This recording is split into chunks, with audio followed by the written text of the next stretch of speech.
A few moments later. I got so motherfucking design on right now. Bring it down, bring it down, bring it down. I got 3 old guys on the block.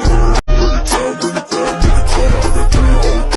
Halo semuanya, kami dari kelompok 2. Pada kesempatan kali ini, kami akan mempresentasikan materi yang berjudul Activity Based Management.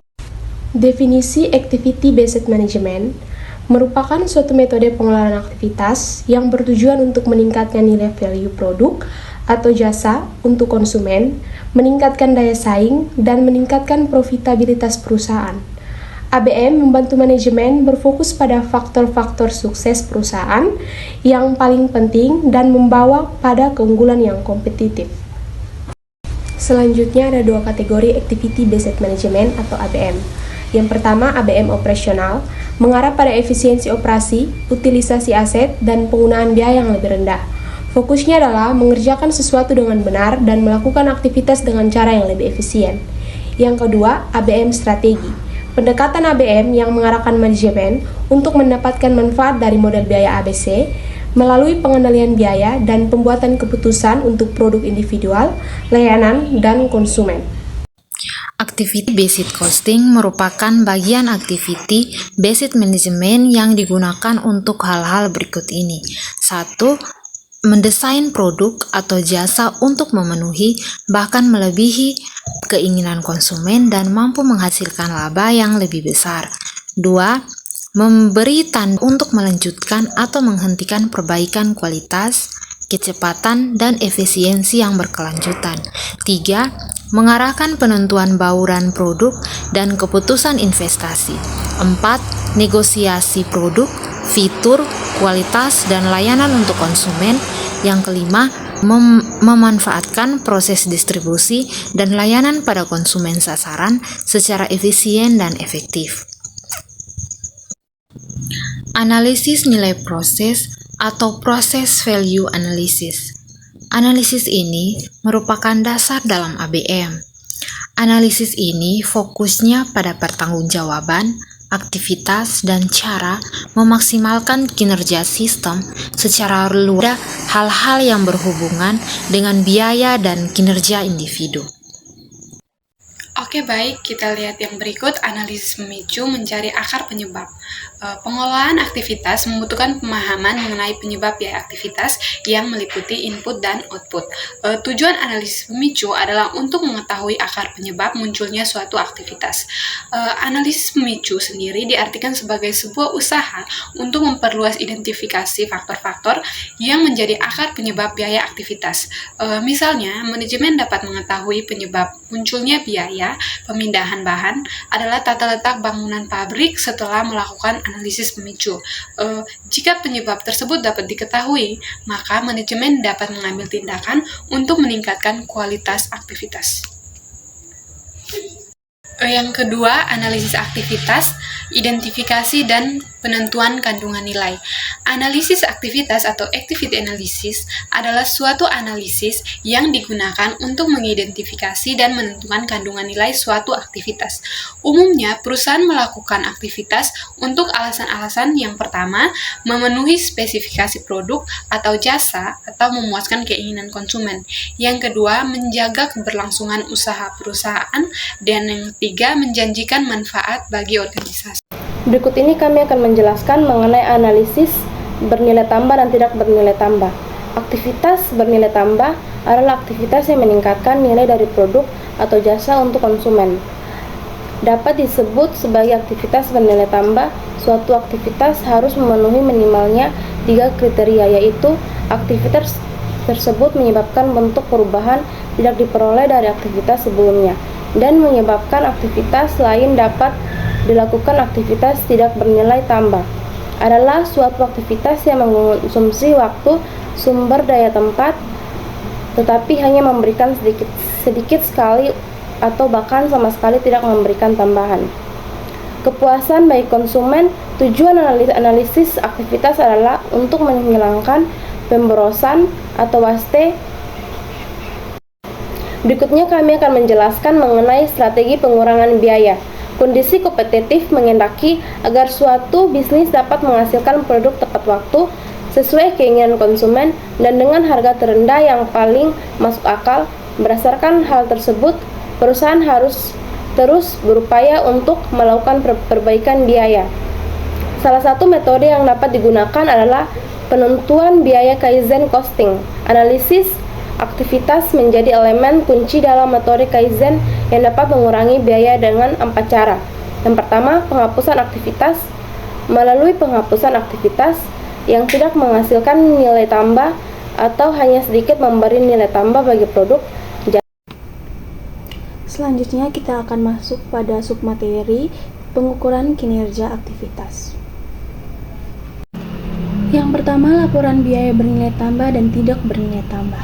Di sini saya akan menjelaskan rumus perhitungan biaya bernilai tambah dan tidak bernilai tambah. Pertama, ada biaya bernilai tambah sama dengan KS dikali HS, dan yang kedua, biaya tidak bernilai tambah sama dengan KA dikurang KS dikali HS. Di sini saya akan menjelaskan keterangan itu sendiri. KS sama dengan kuantitas sesungguhnya output atau pendama nilai sebuah aktivitas, dan HS sama yang berarti harga standar, serta KA yang berarti kuantitas aktual atau kuantitas sesungguhnya output pada aktivitas sesungguhnya. Jadi baik, di sini saya akan memaparkan sedikit ilustrasi mengenai perhitungan laporan biaya bernilai tambah dan tidak bernilai tambah oleh data aktivitas PT Pluto. Yang pertama ada perhitungan biaya bernilai tambah penggunaan mesin sama dengan 10.000 dikali dengan 4.000 harga standar sama dengan 40 juta rupiah. Dan yang kedua, biaya tidak bernilai tambah penggunaan mesin sama dengan 12.000 dikurang 10.000 dikali dengan harga standar 4.000 sama dengan 8 juta. Dan yang ketiga, ada perhitungan biaya tidak bernilai tambah pengerjaan ulang sama dengan 10.000 dikurang 0 dikali dengan harga standar 900 rupiah sama dengan 9 juta rupiah. Dan yang ketiga, ada perhitungan biaya tidak bernilai tambah pengesetan sama dengan 6.000 dikurang 0 dikali dengan harga standar 6.000 rupiah sama dengan 6 juta rupiah. Dan yang terakhir, ada perhitungan biaya tidak bernilai tambah inspeksi sama dengan 4.000 dikurang 0 dikali dengan harga standar 1.500 rupiah.